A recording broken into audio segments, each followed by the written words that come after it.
Polres Sidrap melaporkan situasi arus salin Jalan Poros Sidrap Pare menuju Makassar pada hari Selasa tanggal 7 tahun 2021 pukul 11.30. Dapat kita lihat bahwa situasi arus salin agak lambat dan mengimbau kepada seluruh pengendara atau pengguna jalan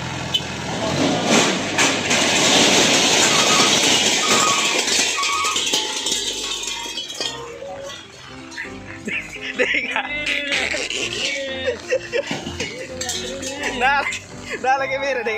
sudah pelan-pelan. Situ gue pen.